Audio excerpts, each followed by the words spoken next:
साथियों, पिछले वीडियो में हमने असहयोग आंदोलन के बारे में अध्ययन किया था। आज हमारा टॉपिक है सविनय अवज्ञा आंदोलन, जो बीए पार्ट सेकंड की पुस्तक है भारतीय शासन और राजनीति, उसका टॉपिक है। असहयोग आंदोलन के पश्चात भी भारतीय राष्ट्रीय कांग्रेस का संघर्ष चलता रहा और 1930 तक कांग्रेस ने भारत की स्वतंत्रता के लिए ब्रिटिश सरकार से कई मांगे की, लेकिन कांग्रेस की सभी मांगे सरकार द्वारा ठुकरा दी जाई।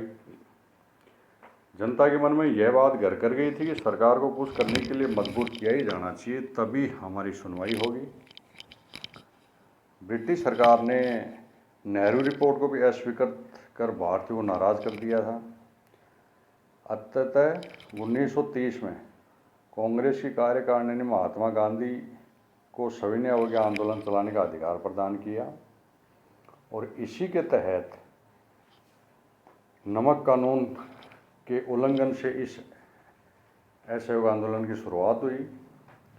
महात्मा गांधी जी ने समुद्र तट के एक गांव जिसका नाम था डांडी, जो गुजरात में स्थित है, वहां जाकर नमक कानून को तोड़ा और इस आंदोलन से सारे देश में एक राजनीतिक चेतना की जागृति हुई। हर आदमी गांधी जी के नेतृत्व की राह देख रहा था।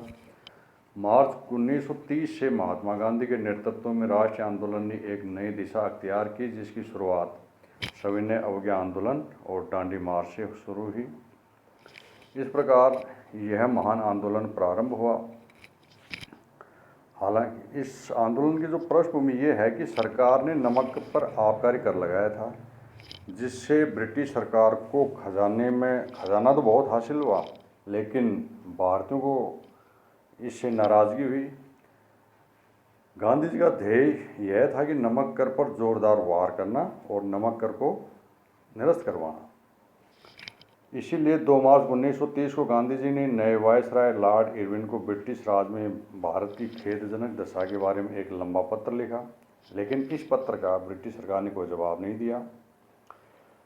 12 मार्च को सवेरे 6:30 बजे हजारों लोगों ने देखा कि गांधी जी आश्रम के 78 स्वयंसेवकों सहित दांडी यात्रा पर निकल पड़े हैं। दांडी उनके आश्रम से 241 मील दूर समुद्र किनारे पर बसा हुआ एक छोटा सा गांव था। गांधी जी ने सब देशवासियों को छूट दे दी थी कि वे अवैध रूप से नमक बनाए।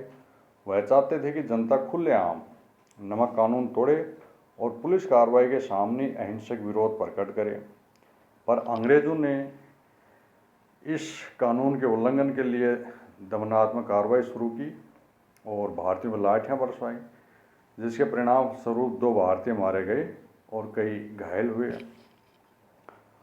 महात्मा गांधी जी यवर्दा जेल में शांतिपूर्वक बैठे थे। सारे देश में सविनय अवज्ञा के कारण ब्रिटिश सरकार की नाकों में दम था, परेशान कर रखा था भारतीयों ने, और ब्रिटिश सरकार ने भारतीयों की गिरफ्तारियां शुरू की, जिसके परिणाम स्वरूप जेलों में जो कैदियों की एक बाढ़ सी आ गई। तो सविनय अवज्ञा आंदोलन के कारण क्या है? इस आंदोलन के हम मुख्य रूप से कुछ निम्नलिखित कारण बता सकते हैं।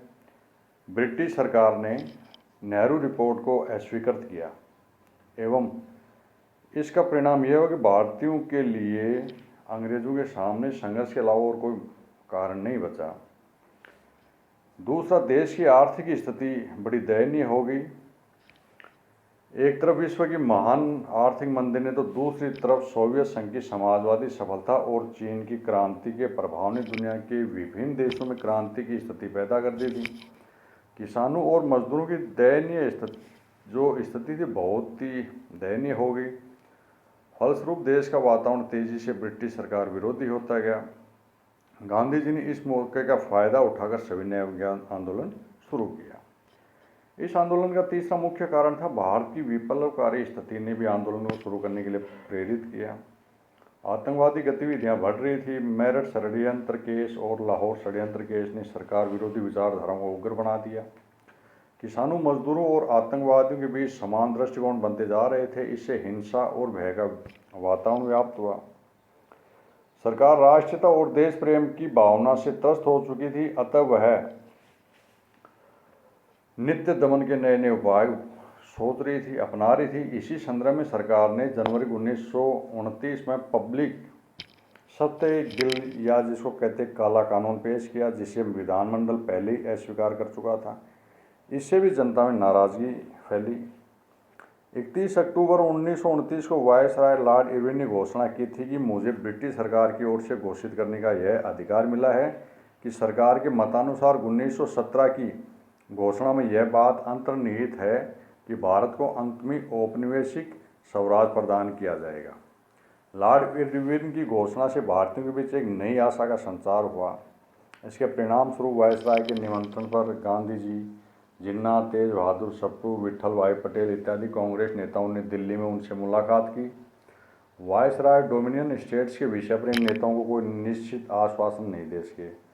दूसरी ओर ब्रिटिश संसद में इरविन की घोषणा, जिसे दिल्ली घोषणा पत्र भी कहा जाता है, पर असंतोष व्यक्त किया। इससे भारतीय जनता में बड़ी निराशा पैदा हुई और सरकार के विरुद्ध घृणा की लहर सारे देश में फैल गई।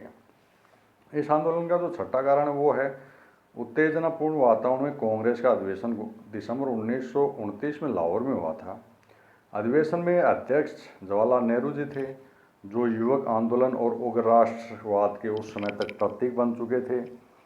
इस बीच सरकार ने नेहरू रिपोर्ट को स्वीकार नहीं किया। महात्मा गांधी जी ने राष्ट्र की नब्ज को पहचान लिया था उसी समय, और यह अनुभव किया था कि हिंसात्मक क्रांति को रोकने के लिए सविनय अवज्ञा आंदोलन को अपनाना होगा। अतः उन्होंने लाहौर अधिवेशन में प्रस्ताव पेश किया कि भारतीयों का लक्ष्य अब पूर्ण स्वाधीनता है, न कि औपनिवेशिक स्वराज की स्थिति। और यह औपनिवेशिक स्वराज की स्थिति कलकत्ता अधिवेशन में निश्चित हुई थी। तो उस समय तक अब औपनिवेशिक स्वराज के बजाय पूर्ण स्वाधीनता राष्ट्र का लक्ष्य बन चुका था। इस सविनय अवज्ञा आंदोलन का निष्कर्ष ये है कि इस आंदोलन ने महिलाओं की भागीदारी सुनिश्चित की। देश के स्वतंत्रता आंदोलन में हजारों महिलाओं ने घरों से बाहर निकलकर आंदोलन में सक्रिय भाग लिया। यहाँ यह भी उल्लेखनीय है कि मुस्लिम लीग को छोड़ भारत के सभी दलों और सभी वर्गों ने इस आंदोलन का साथ दिया। अब सरकार भी गांधी जी और कांग्रेस के महत्व को समझने लग गई थी। ब्रिटिश सरकार समझ गई थी कि आंदोलन को केवल ताकत के बल पर नहीं दबाया जा सकता है। अतः संवैधानिक सुधारों की बात सोची जाने लगी। इसी उद्देश्य से लंदन में प्रथम गोलमेज सम्मेलन का आयोजन हुआ, परंतु कांग्रेस के बहिष्कार के चलते हुए गोलमेज सम्मेलन असफल रहा। बाध्य होकर सरकार को गांधी जी के साथ समझौता वार्ता करनी पड़ी, जो गांधी इरविन पैक्ट के नाम से विख्यात है। तो ये आज हमने बच्चों को पढ़ा सविनय अवज्ञा आंदोलन के बारे में। सविनय अवज्ञा आंदोलन की रूपरेखा क्या थी, कैसे शुरू हुआ, इसके क्या कारण थे और इसका परिणाम क्या निकला। धन्यवाद।